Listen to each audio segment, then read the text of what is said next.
Welcome to the JP8 report. This is James Pierce with the JP8 report. Good afternoon, everybody. Welcome. The lemon got squeezed. I had to say that. That is so cool, man. A lot of us have been waiting for 2 weeks for him to get arrested, and he got it. So I hope they got a good amount of lemon juice out of him. All right. So welcome to the JP8 report. Thank you all for tuning in today. Don't forget, if you're watching this and you are not already a follower of the JP8 report, click that. Everyone give us a like. And then since we do live chat here, my buddy Rob, he's our quote unquote hall monitor or moderator on the chat.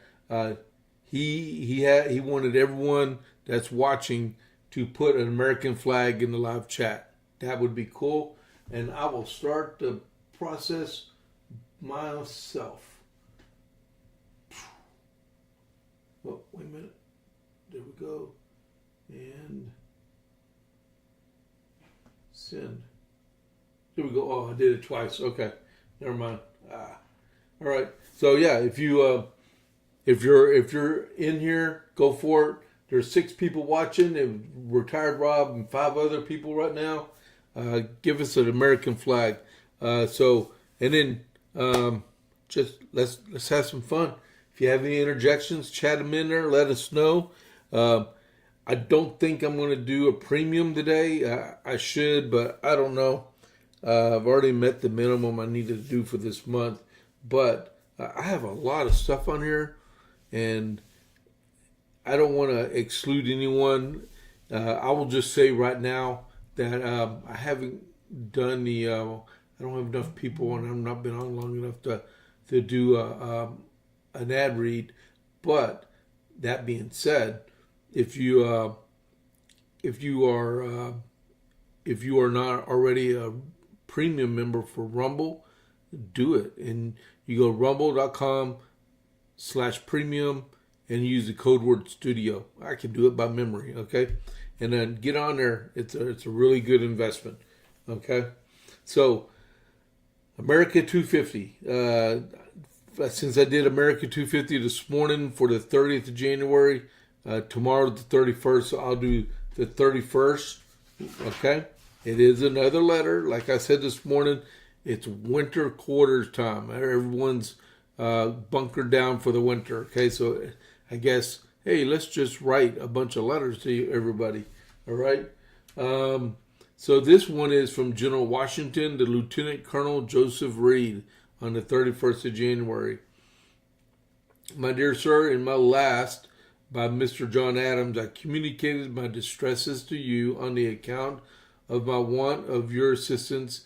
Since this, I have been under some concern at doing of it, lest it should precipitate your return before you were ripe for it, or bring on a final resignation, which I am unwilling to think of, causes my business and has been and now is multiplied and perplexed, while the means of execution is greatly contracted. This may be a cause of my wishing you here, but no inducement to your coming it if you hesitated before. I have now to thank you for your favors on the 5th, 16th, which they convey. The account of your navy at the same time that is exceedingly unfavorable to our wishes, article which otherwise would have been sent hither, but which a kind of fatality I will here forever deprive us of. In the instance of New York, we are not to receive a particle of what you expected would be sent from thence. The time and season is passing away, as I believe the troops in Boston also will.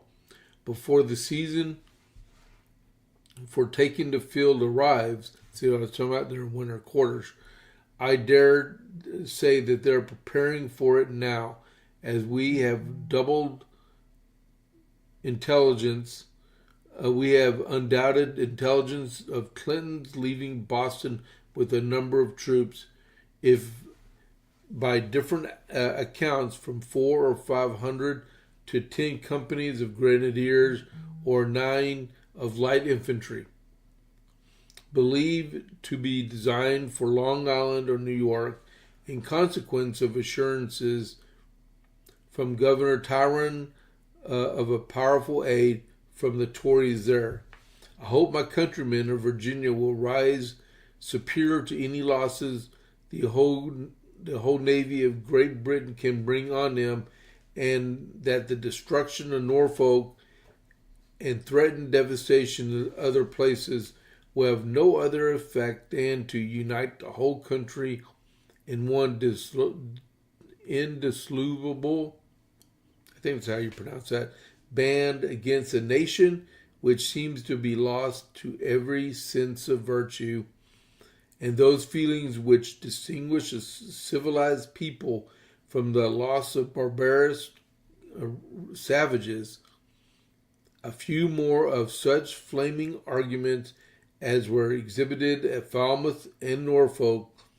Those two cities were burned and destroyed to the ground, and added to the sound doctrine, unanswerable reasoning contained in the pamphlet Common Sense, will not leave numbers at a loss to decide upon the propriety of a separation.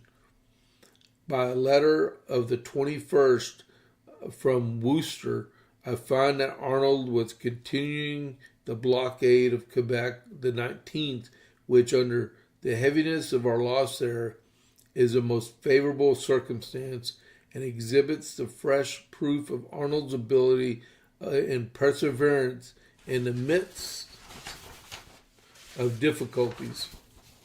The reinforcement ordered to him will, I hope, complete the entire conquest of Canada this winter, and but for the loss of the gallant chief and his brave followers, I should think the rebuff rather favorable than otherwise. For had the country been subdued by such a handful of men, more than probable that it would have been left to the defense of a few and rescued from us in the spring. Our eyes will now not only be opened of the importance of holding it, but the numbers which the requisite to that end. In return for your 2 beef and poultry vessels from New York, I can acquaint you that our Commodore Manley, man, he keeps coming up every day, has just taken 2 ships from Whitehaven to Boston with coal and potatoes, and sent them to Plymouth, and fought a tender close by the lighthouse where the vessels were taken, long enough to give its prizes time to get off. In short time, she thought it best to quit the combat, and he to move off from the men of war were the spectators of his scene. In my last, I think I will inform you of my sending General Lee to New York with the intention of securing the Tories of Long Island, and to prevent, if possible, the King's troops from making a lodgment there. But I fear Congress will be duped by the representations from that government, or yield to them in such a manner as to become marplots to the expedition. I have no idea what marplots mean. If you know, let me know, okay? The city seems to be entirely under the government of Tyron and the captains of the man of war. Mrs. Washington desires, I will thank you for the picture sent her. Mr. Campbell, whom I never saw, to my knowledge, has made a very formidable figure in the commander-in-chief's giving him sufficient portion of terror in his countenance. Mrs. Washington also desires her compliments to Mrs. Reed, as I do, with the sincerest regard and affection. I remain, Dr. Sir, your most obedient servant, General George Washington. Lots of stuff in her. Commodore Manley keeps coming up. I'm swearing this guy should have got a Navy Cross if it existed back then. Very brave man. He's showing his true colors.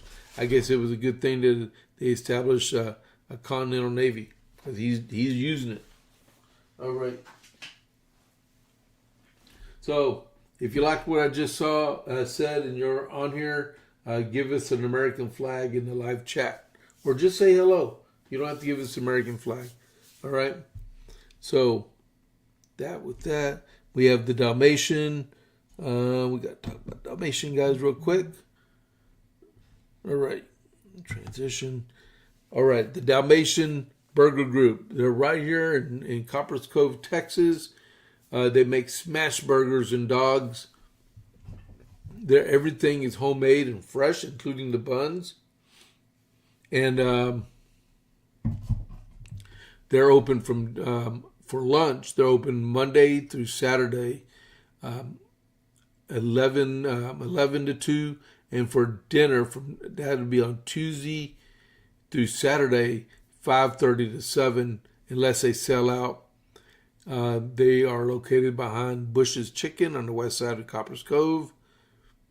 And if you look in the upper left-hand corner, you see the prices for single, double, and triple burgers.